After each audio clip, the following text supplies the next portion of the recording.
So now this question, this is the very important question than the NBA crisis. Okay. Now see, what is bad bank? Explain about the structure, working and the need of this NARCL. Okay. So now you have to understand this bad bank concept, because a government has come up with this bad bank, and bad bank okay. Now see, what is a bad bank? Simply I have given the definition. A bank or other organization is known as bad bank buys hazardous and illiquid assets from the other banks, financial organizations which have become a liability. Bank shifts problematic asset to the bad bank in addition to clearing up their balance sheets. Okay, this aids the bank in raising its credit ratings and regaining the confidence of the general public and investors. Additionally, it aids in the preventing the losses and conserving the earnings. So what is this? Let's say I'm the SBI. I don't have skill. Okay, let's say some kind of corporate company has taken loan for me to do some kind of some kind of business activity, let's say food business. Okay, he has defaulted my loan. Now as a SBI bank, I cannot just run behind that food company business person and ask him, okay, to repay my loan. I don't have that kind of technical skill. Okay, let's say if that person might be genuinely suffering, okay, he might ask me to restructure his loan. Okay, instead of paying back this year, he might ask me to restructure it to allow him to pay back after 5 years. This might he might ask, or he might say, I cannot pay 1 lakh. Okay, please, this is my financial situation. Let's reduce this amount to the 50,000. So this is a genuine, could be a genuine concern. Okay, if the SBI allows this thing, he might be able to pay at least 50,000. If SBI is very strict, it does not allow. Okay, then this will also create problem. But SBI does not have this kind of expertise to check this kind of request or else resolutions from that particular company. Even if the SBI possibly do this thing, okay, let's say restructure the loans or else go for the haircut. Haircut means from 1 lakh to the 50,000 amount they have reduced the loan. Okay, there is also fear of 3 C's.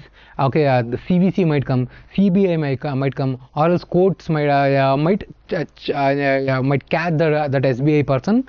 Okay, they might say you might have colluded with that person and you might have reduced the NPA amount from 1 lakh to the 50,000. So because of these fears, banks will not go forward. So that's why they have created a professional bank called bad bank. Now what this bad bank will say is, now let's say there is 1 lakh of amount that is bad loan present with the SBI. Now let's say I'm the bad bank. I'll say I'll come to the SBI bank and I'll say, okay, I'll give you I will give you 60,000. You give me that bad loan. I'll recover it. I will give you immediately some amount of money. Okay. So now what happens with you? So somehow you are, at least you got 60% of the money. 60,000 you got. Now with this, you don't have to make the provisioning norms. Your time has been saved. Your professional aspects, your manpower, resource power has been saved. Provisioning norms is not needed. Okay, so you will be relaxed, right? And I would be much more efficient. I might recover instead of 60,000, 1 lakh also. Who knows? I can return the company. I will look into those company. I will run behind, and my job is only that thing only.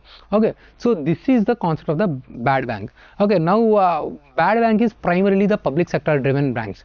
So were there any private sector kind of bad banks? Yes, they were called as asset reconstruction companies as per the SARFAESI Act. Okay, asset reconstruction companies were created. These are the private companies who are actually doing the same business. They will buy the non-performing assets and they will give you some amount of money to the banks. But what was happening was their numbers, these private companies' number were limited. Okay, and let's say the bad banks cost, the amount of the bad banks non-performing assets is very high.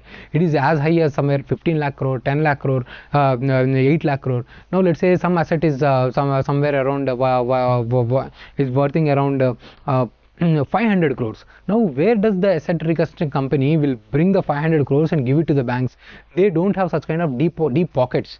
Now let's say if the asset reconstruction company come to the SBA and they will say, okay, for now we will give you from the 500 crores we will give you only 20%. Rest of the 80% we will give you after recovery of the money.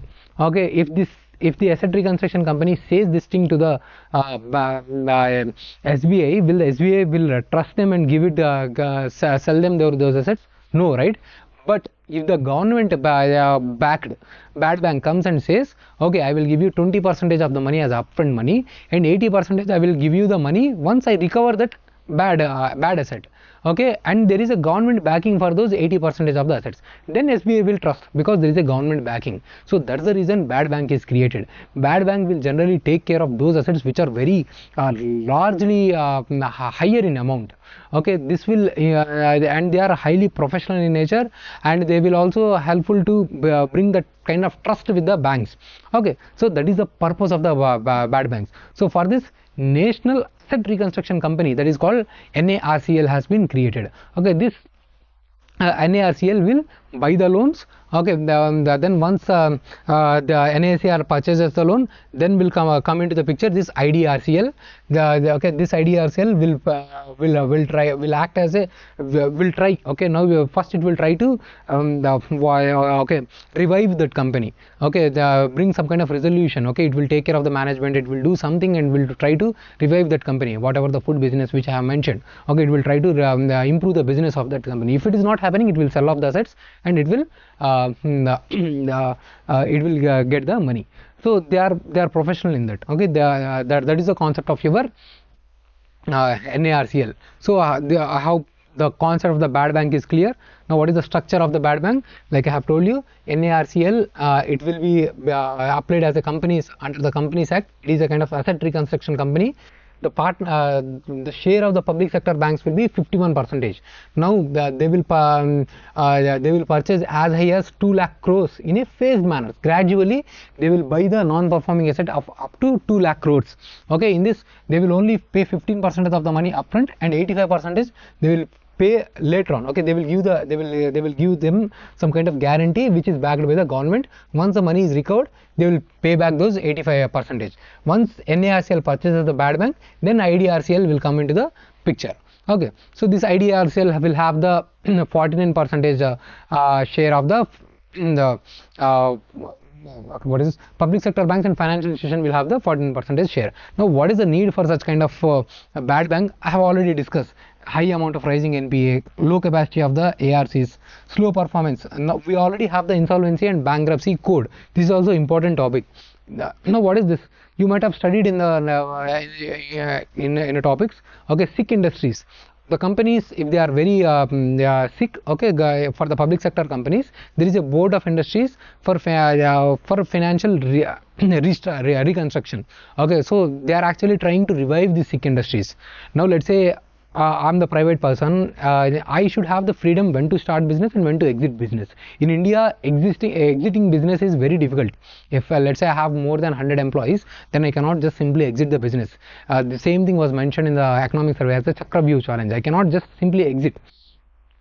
So now in order to simply, if my business is not working, simply sell the assets and go off. Okay, that should be the process. The Chakravyuh challenge is actually saying that exit mechanism is not possible in India. So that's why insolvency and bankruptcy code has been formulated. This is a legal mechanism. Let's say I am the company, food company, I have defaulted a loan. Okay, whoever the person have taken loan from me, they can go to the insolvency and bankruptcy code and they can file a case against me. If so the people, okay, whoever have given loan to me, okay, they will come together and they will form the group. Okay, then there will be insolvency professionals will be there. These insolvency professionals will say some kind of resolution plan. Okay, let's reduce this asset. Okay, or else firstly initially the management will be lost. Whoever the food company which I am running, I will not be taking care of my management. Once the case goes to the insolvency and bankruptcy court, the management will be taken care by the insolvency and professionals, and they will give some kind of resolution. If that resolution is acceptable to the person who has given loan, okay, to that particular company, it is fine. they will go ahead with that resolution. If it is not working, they will sell the assets and they will say give the money, whatever the money they have received, they will sell off the assets. But this is not performing well. This is actually good thing, it is performing well. It is time taking process. Slowly and gradually it will improve. So because of the slow performance of the insolvency and bankruptcy code, they have also come up with the bad banks. And to improve the performance, to recover the bad banks, with some kind of professionalism. Okay, so all these things. However, what are the challenges? Now government is giving its backing. Now if the ARC is not able to recover the loan, okay, then government has to repay back. So this will increase the fiscal deficit in the future. Sometimes the recovery of the loan itself will very difficult. Even if you are professional, if the company itself is bad, okay, food company itself is not performing well, in what way that company can recover? Okay, but and also as the time increases, the repayment capacity or the asset values are also deteriorating, right? So because of this thing also, the amount of money, the return that the company might get will also be affected, and there is no sunset clause for the bad bank. So all these things are the challenges. However, NARCL is a step in the right direction, but this itself is not sufficient. It should be complemented with the other reforms like IBC and Indradhanush to improve the balance sheets of the bank, because right, we have discussed the NPA problem is not just restricted to the banks. The problem is caused because of the multiple things. So all those things should be should go hand in hand. Just your NARCL cannot resolve the NPA crisis. All of them should go hand in hand. Okay, I hope it's clear. Thank you.